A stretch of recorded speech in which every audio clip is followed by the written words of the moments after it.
Assalamualaikum warahmatullahi wabarakatuh.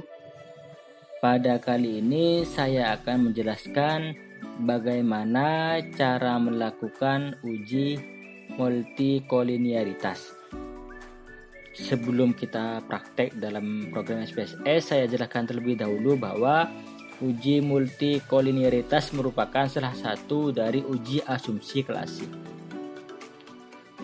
Konsep dasar dalam uji multikolinearitas yang pertama di sini, uji multikolinearitas bertujuan untuk mengetahui apakah antar variabel independen atau variabel X terjadi interkorelasi.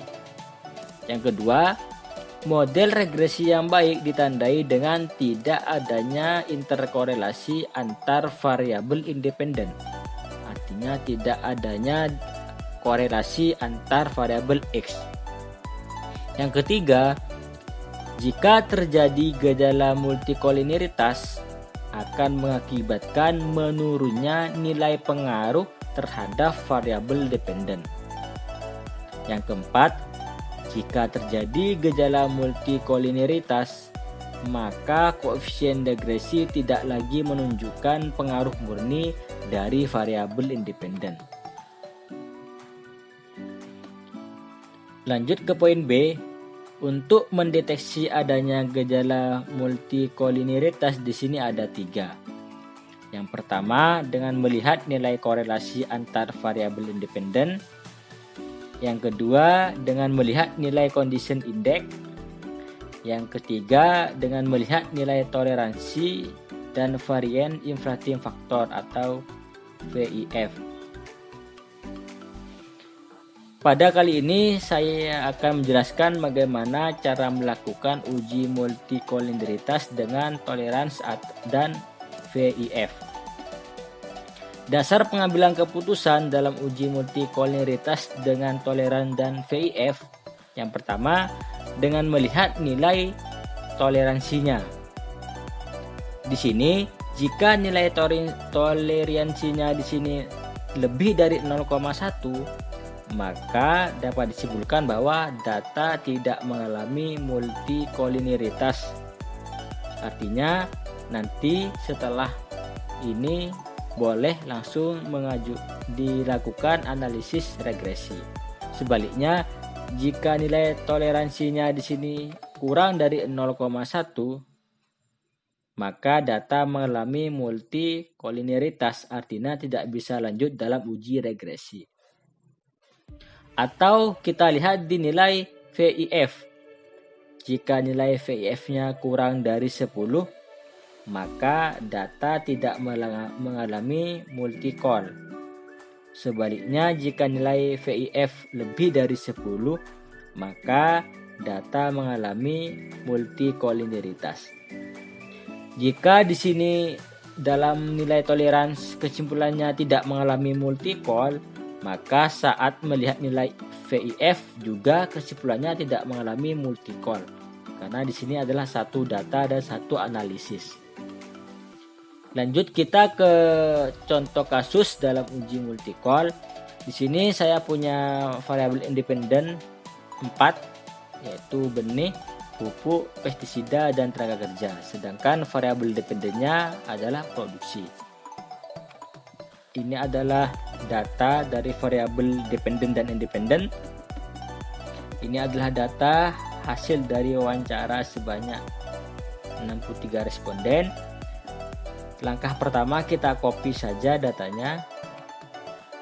Kita copy datanya, kita pastekan ke program SPSS.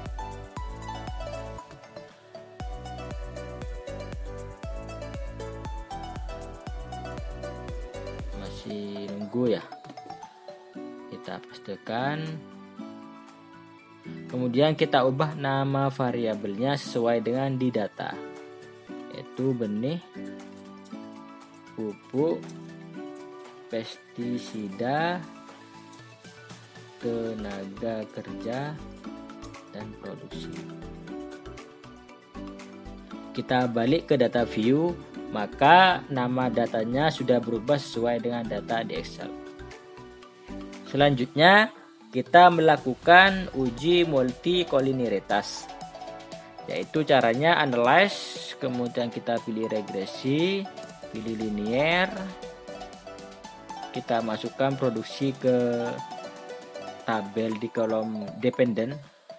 Kemudian benih, pupuk, pestisida, dan tenaga kerja kita pindahkan ke kolom independen. Kemudian kita pilih statistik. Dan untuk memunculkan nilai toleransi dan VIF, kita klik collinearity diagnosis. Kemudian kita continue dan klik OK. Keluarlah output dari analisis. Di sini kita lihat bahwa muncul nilai toleransi dan VIF. Sebelum saya menyimpulkan, kita kembali lagi ke dasar pengambilan keputusan. Kita ke toleransi dulu. Di sini jika nilainya lebih dari 0,1, maka data tidak mengalami multikoliniaritas. Berarti harus lebih dari 0,1 untuk nilai toleransi. Kita balik lagi ke output. Ternyata di sini nilai tolerannya untuk benih 0,8, artinya lebih dari 0,1. Untuk pupuk 0,9, artinya lebih dari 0,1. Untuk pestisida dan tenaga kerja juga lebih dari 0,1. Dari nilai toleransi sudah bisa kita simpulkan bahwa data tersebut tidak mengalami gejala multikoliniaritas. Artinya tidak ada korelasi antar variabel independen atau korelasinya lemah. Baik, kita ke nilai VIF. Dasar pengambilan keputusan jika melihat nilai VIF yaitu jika nilai VIF-nya kurang dari 10, maka data dapat disimpulkan tidak mengalami gejala multikoliniaritas. Jadi nilai VIF-nya harus kurang dari 10. Beda dengan yang nilai toleransi harus lebih besar dari 0,01. Kita langsung ke outputnya. Di sini ternyata nilai VIF untuk benih, pupuk, pestisida, dan tenaga kerja semuanya kurang dari 10. Yaitu nilainya 1,1 untuk benih, 1,02 untuk pupuk, 1,4 untuk pestisida, dan 1,6 untuk tenaga kerja. Ternyata semua variabel independen nilai VIF-nya kurang dari 10. Artinya data tersebut tidak mengalami gejala multikoliniaritas. Dari hasil ini dapat disimpulkan bahwa data ini dalam uji multikoliniaritas tidak mengalami gejala multikol atau korelasi antar variabel independen, sehingga bisa dilanjutkan nanti dalam uji regresi karena tidak mengalami gejala multikol. Itu mungkin dari saya. Mudah-mudahan bermanfaat. Wassalamualaikum warahmatullahi wabarakatuh.